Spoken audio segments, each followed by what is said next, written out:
Graça e paz, amados, maravilha do eterno, abençoados, abençoados, riqueza do Todo-Poderoso Deus. Você é príncipe, princesa do Rei dos Reis, do Senhor dos Senhores. Mais um Café com Deus com o pastor Maurício Loureiro. O café de hoje está lá em Mateus, capítulo 2, versículo 16. Mas quero te agradecer, você que tem compartilhado, você que tem dado um gostei para nós, você que faz comentário, pedido de oração, você que também se inscreveu no nosso canal, sabe que eu tenho um compromisso de orar por você. Você que não se inscreveu, me ajuda aí, gente. Nas letrinhas azuis é um link, clica lá, te direciona para o YouTube, é automático, você clica em inscrever-se, que também é automático, não precisa preencher nada. Ok? Café com Deus é uma porção da palavra de Deus explicada, oração por você e sua família. Quentinho, quentinho café. Vamos lá. Lá em Mateus, capítulo de número 2, nós vamos estar meditando agora. Capítulo de número 2, versículo de número 16, ok?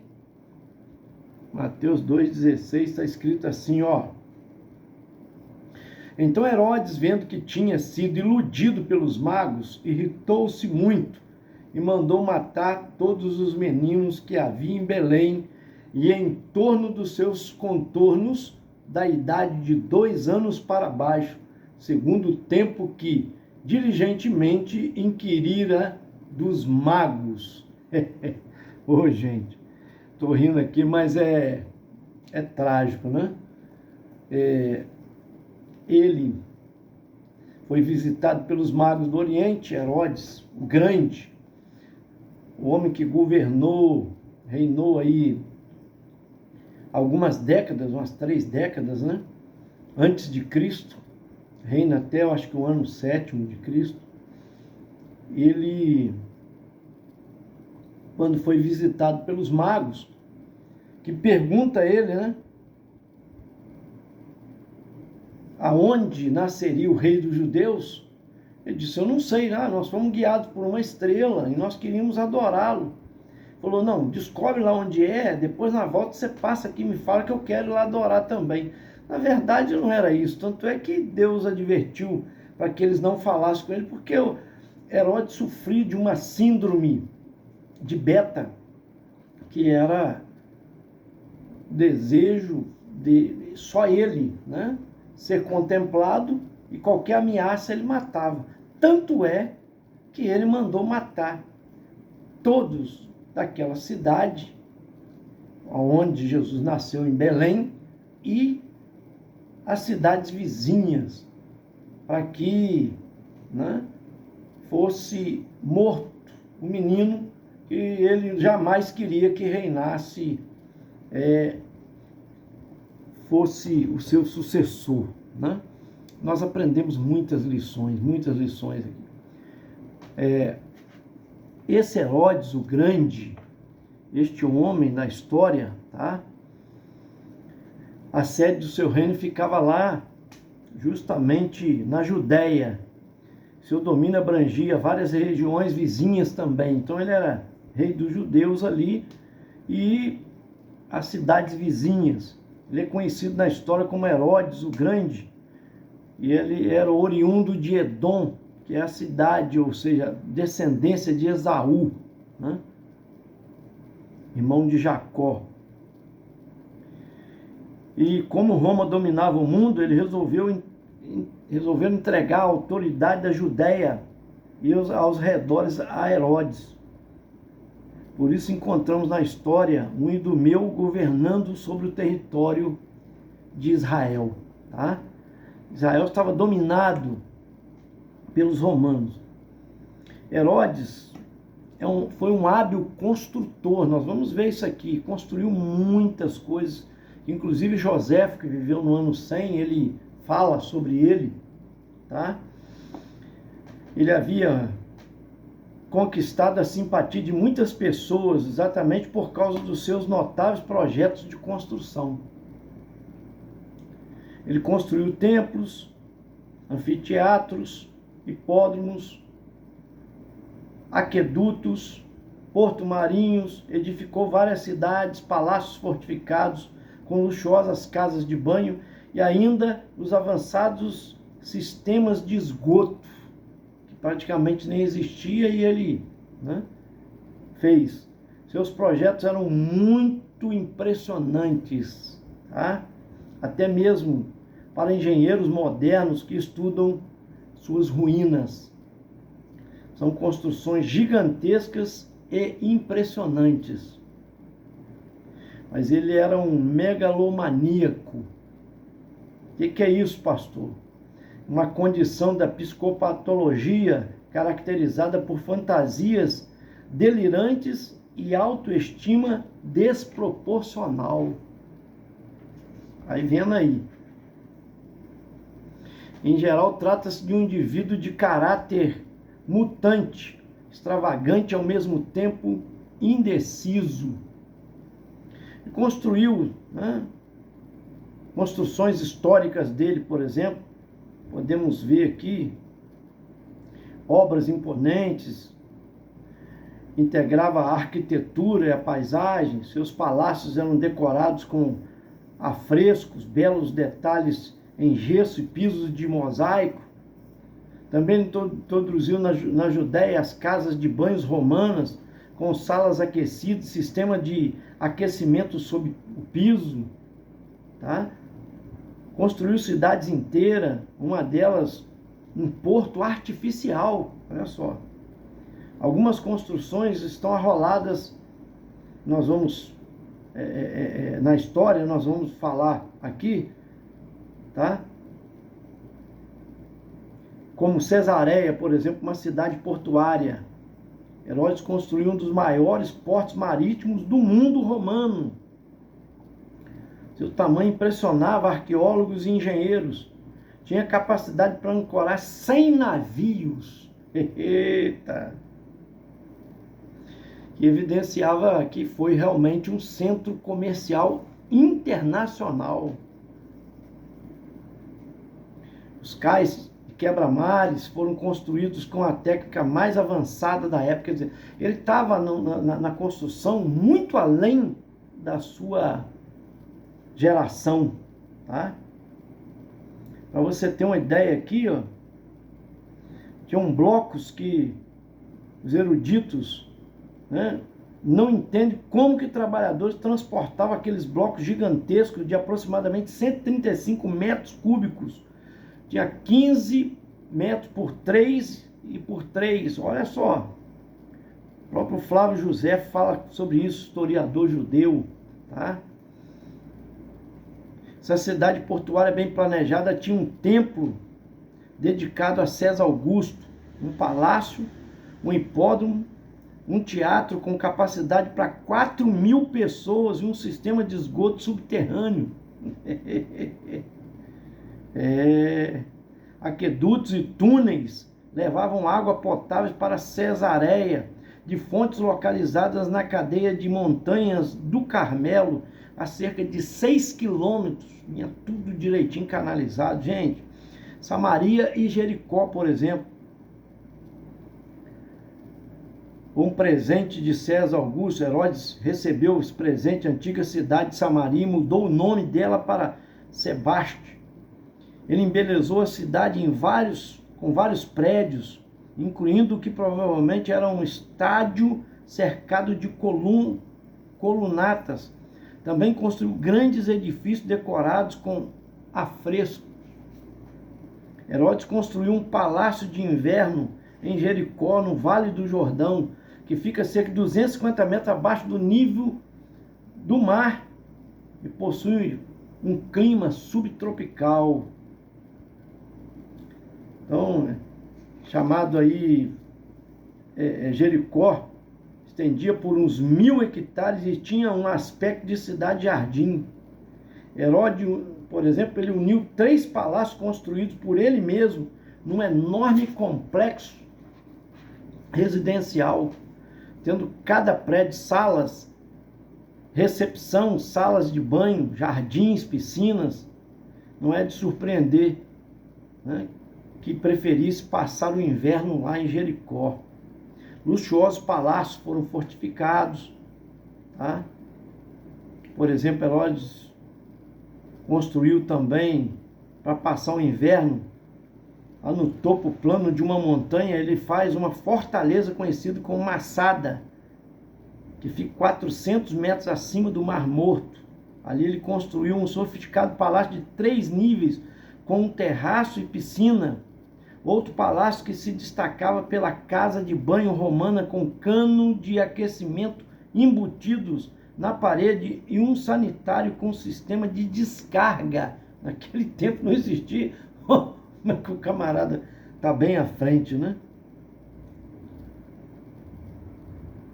Ele criou, nós podemos chamar de um spa digno de reis.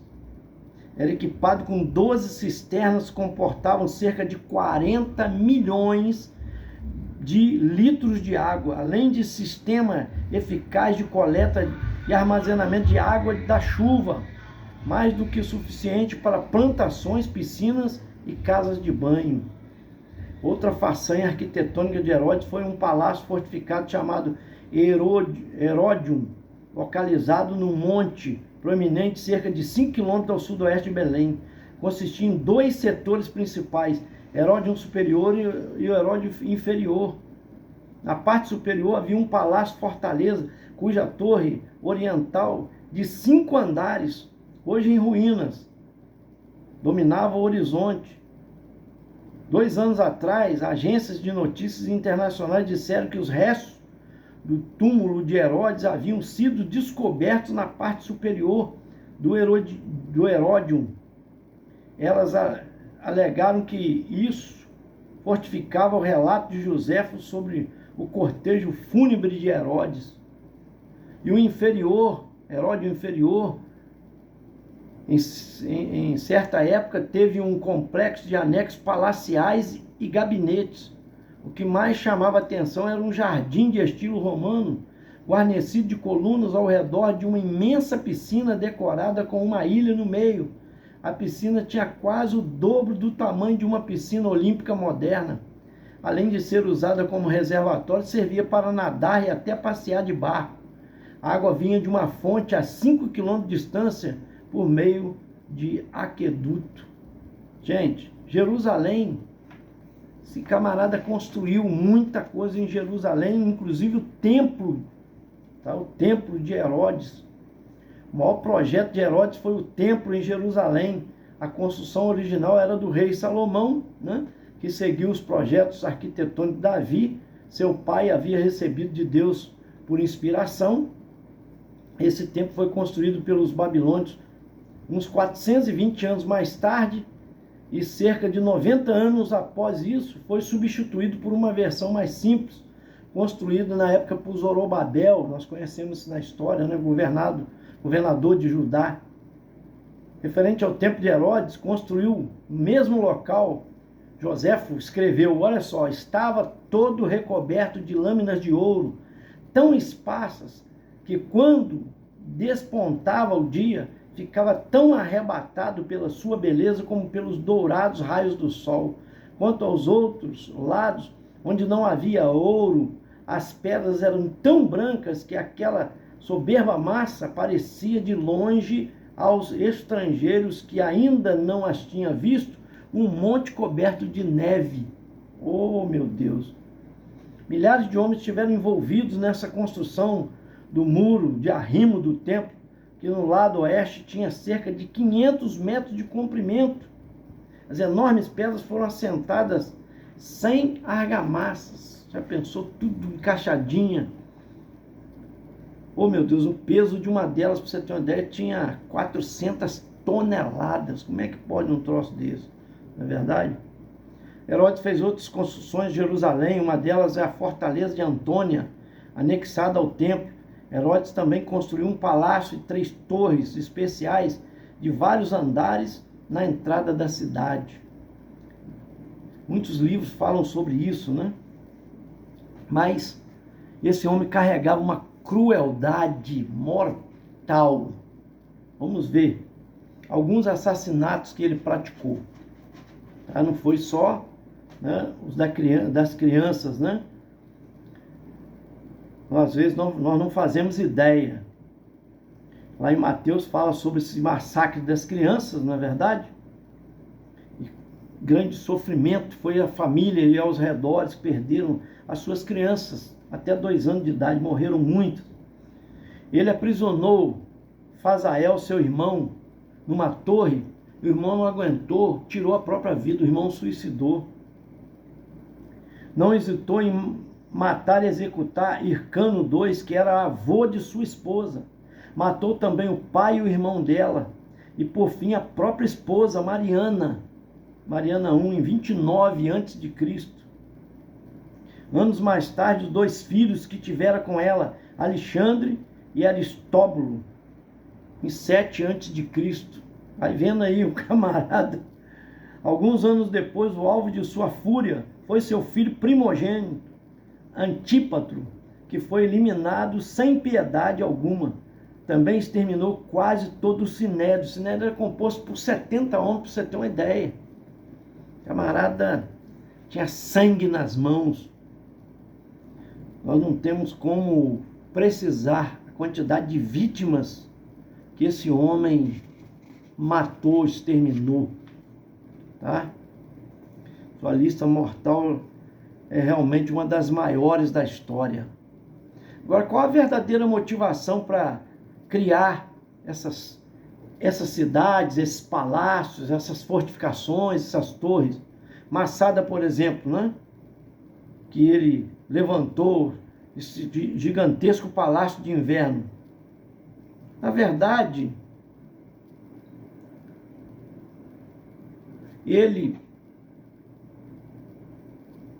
o general Marco Antônio, por exemplo, tornou-se cônsul geral, e Cleópatra já tinha um relacionamento de amante com César, e em seguida ela fisgou o sentimento de Marco Antônio, que passou a ser cada vez mais influenciado por ela.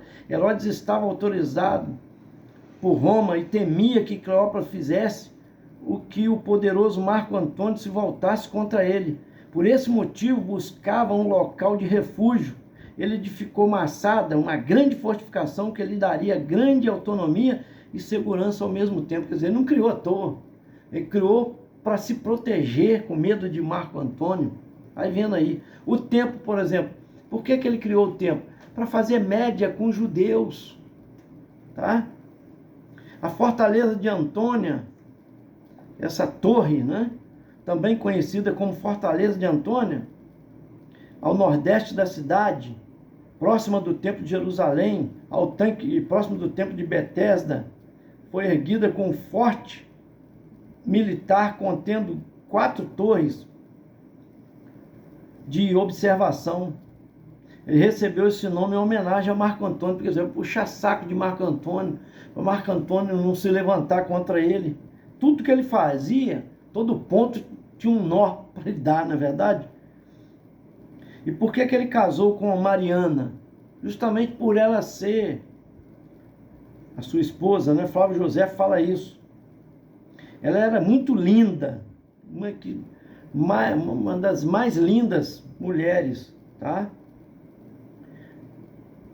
Mas ele buscava por exemplo, aqui, das 10 esposas de Herodes, ela era a mais bonita de todas elas.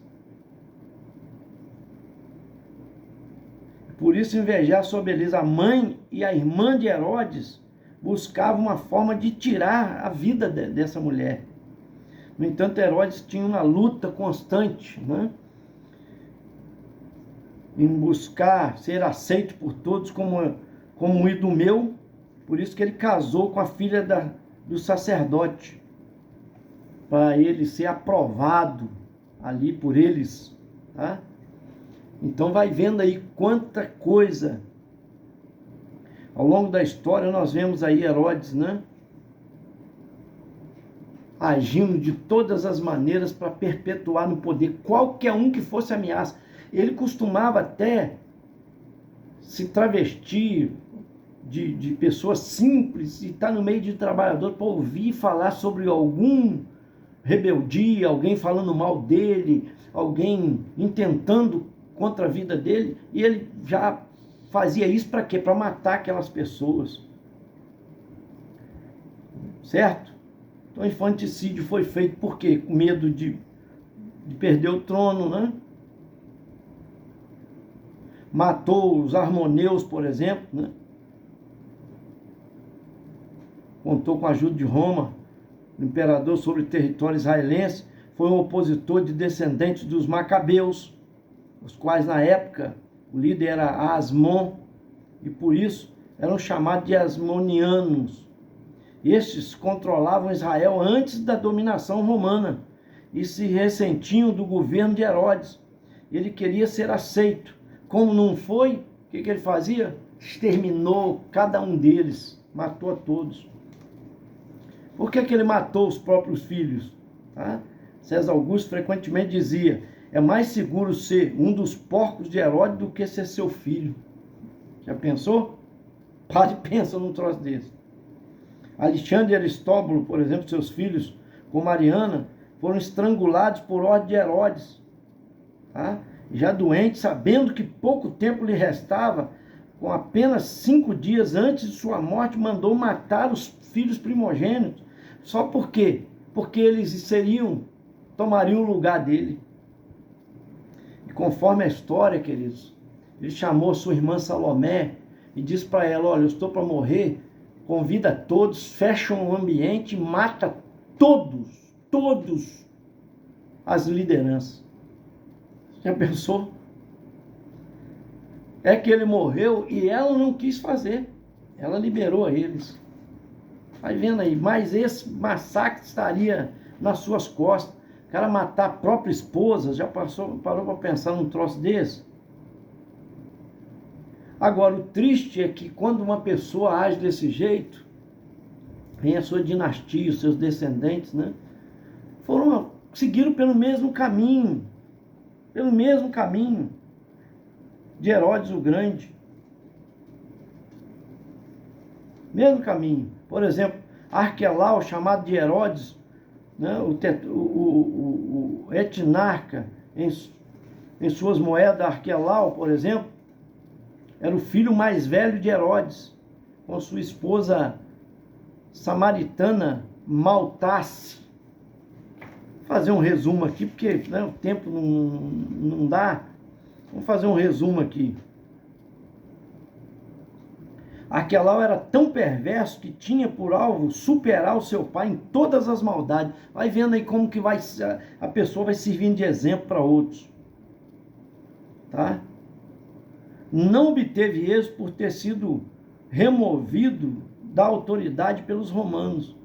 Antipas estava possuindo a mulher, Antipas, que era outro filho, estava possuindo a mulher do seu irmão, e também deu a ordem para decapitar João Batista. Lembra João Batista, né? Primo de Jesus. Outro, Herodes, chamado Filipe, foi o menos mau, porém cometeu a grave falha de se unir ao casamento com Salomé, justamente aquela que dançou, né? Aliás, que pediu a morte de João Batista, sua filha Herodias, que dançou. Tá? Agripa I prendeu vários da igreja, mandou matar o apóstolo Tiago, e se não fosse a intervenção divina, ele teria matado também o apóstolo Pedro. Morreu comido por bicho, por tentar reter para si a glória de Deus. Lembra que ele deu um discurso, disseram, fala como Deus. Ele aceitou aquela glória, por isso Deus enviou um anjo que tocou, no mesmo instante ele começou a ser comido por bicho. E Agripa II tentou impedir uma guerra, mas na hora de se posicionar preferiu matar o próprio povo para manter-se no poder. Quer dizer, o povo dele estava se revoltando contra Roma, ele tentando amenizar, quando ele viu que não conseguia, matou o próprio povo. Aí é que está, meu amigo, são 3 gerações, tá? Atuando com força de um homem mau como esse, como Herodes, um beta, tá? Ainda deixa geração má. Que Deus tenha misericórdia de nós. Nós possamos, amados, deixar bons exemplos. Cuidado com a posição que você toma. Faça uma autoanálise de si. para que você não faça mal aos outros. Amém? Quero orar por você. Deus Todo-Poderoso, toma nas tuas mãos a Marilda Simões Nunes e família. Vê se nós estamos certos. Isso. Também, meu Pai, coloca nas tuas mãos a Camila e o Reinaldo e a Júlia, lá de Copacabana. Nas tuas mãos a Nelma Kumaru e família. A Marília Andrade, também de São Gonçalo. Eu oro, meu Pai amado, também pela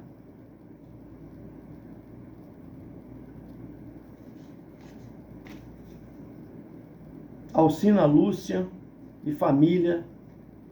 Oro pela Fátima Santos e família, esposa do Coité. Oro pela Rosângela Alves e família, pelo seu filho especial José Gabriel Alves Tinoco. A Marilda Simões Nunes e família, seu filho DJ Ronaldo Pitbull. Oro também, ó Deus, pela Yolanda Pinho. Abençoa tua filha, faz um milagre na vida dela. Pede também oração pela Dona Maria aqui. Ó Deus, eu oro também, ó Deus, pelo Aurélio Fernandes e família de Joinville, Santa Catarina. E também pela Josinete Cardoso Coelho e família, Boca do Acre, Amazonas. Jorge Luiz Rodrigues e família, pastora Rosaura Marques e família. Nelma Kumaruji, também já oramos, e família lá de Pernambuco. Oro também pela Maria Helena de Souza Ferreira e família. Lindinalva Bassani e família lá de Embu das Artes. Pedro Braga e família de Itajubá, Minas Gerais. Também oro pela Eliana Guerra e família. José Aquino e família de Ribeirão das Neves, Minas Gerais. Lindinalva Bassani, já oramos aqui. E também, ó Deus, pela Maria Aparecida Miguel Figueira e família. Emília Gonçalves e família de Portugal. Temos orado também por essa vida em nome de Jesus. A Maria Helena de Souza Ferreira e família. Esse foi mais um Café com Deus, gente. Senta o dedo e vamos compartilhar bastante.